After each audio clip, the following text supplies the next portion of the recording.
सूर्य साक्षी रहियो। हे पवन देव यदि पहुंच सको तो भोला से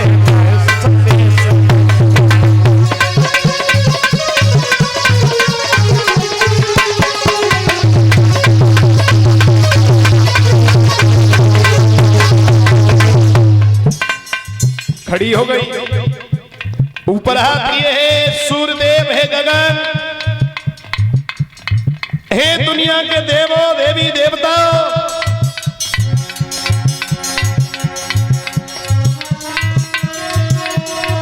श्री अनल देव की गोदी में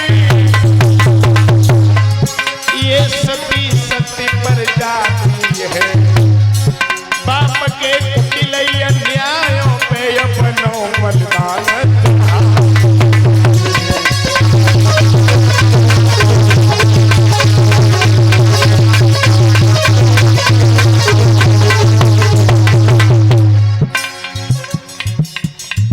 सोई कूदी कुंड में जाए, सोई कूदी कुंड में जाए, सोई अपनो शरीर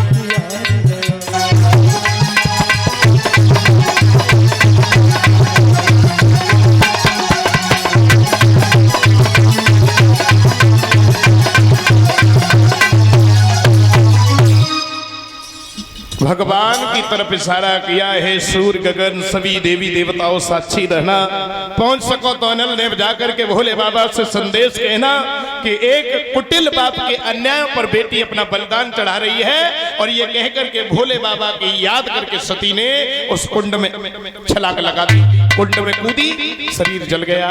जितने भी शिवगढ़ थे उन्होंने उपद्रव मचाना शुरू कर दिया। जब गढ़ों ने उपद्रव मचाया तो भृगु महात्मा जो वरिष्ठ यज्ञ संचालक थे उन्होंने एक कृत्या नाम की राक्षसी को प्रकट किया। उन शिवगणों को मार मार करके भगवा दिया। कुछ कई प्राण निकल गए, कुछ जिंदा भागे। भगवान भोले बाबा के पास में आए। भोले बाबा ने अपनी जटा से एक बार खींच करके जमीन में मारा। वीरभद्र नाम का गढ़ पैदा हो गया और वीरभद्र हवा की स्पीड से भागता हुआ दक्ष प्रजापति के यज्ञ में पहुंचा। जाते ही जाते कृत्या राक्षसी का सभी दुष्ट आत्माओं का वध करते हुए आगे बढ़ा। यहां तक हुआ कि सभी देवी देवताओं ने युद्ध किया, लेकिन किसी के द्वारा वीरभद्र पराजित नहीं हुआ। आगे बढ़ के वीरभद्र ने दक्ष प्रजापति के सर को काट दिया। जब राजा ही मर गया, सब जय जयकार करते हुआ से भागे। भगवान भोले बाबा की स्तुति करी ब्रह्मा ने, सभी देवी देवताओं ने। भगवान भोले बाबा प्रकट हुए। भोले बाबा जब प्रकट हुए हैं तो भोले बाबा प्रकट होने के बाद में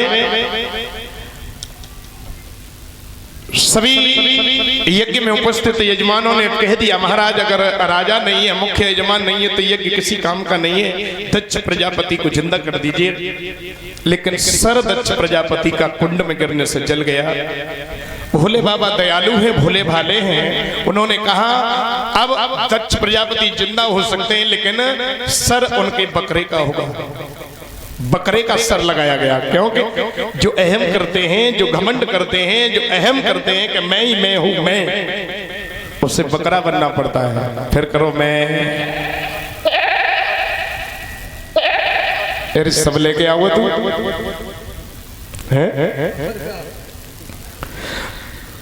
भोजन पानी की चारे पानी की व्यवस्था करियो। बकरा हुए, बिल्ली है, कुत्ता हुए, हाथी है, शेर है, सब है भैया। भोले बाबा ने दक्ष प्रजापति को पुनः जीवन दान दिया। यज्ञ संपन्न हुआ।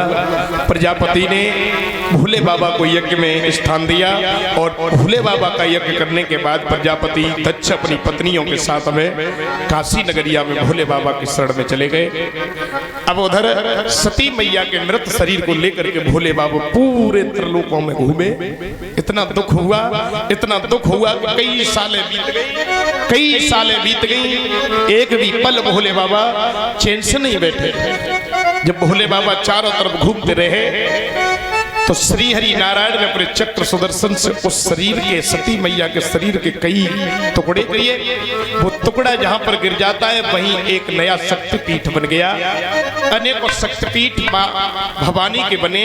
उन्हीं शक्तिपीठों पर हम लगातार पूजा कर रहे हैं, बराबर पूजन करने के लिए जा रहे हैं, दर्शन करने के लिए जाते हैं। अब भोले बाबा समाधिस्थ हो गए, समाधि में चले गए। देखो समय थोड़ा उधर चला गया, उसमें घूमने फिरने में, नाचने में। तो भोले बाबा की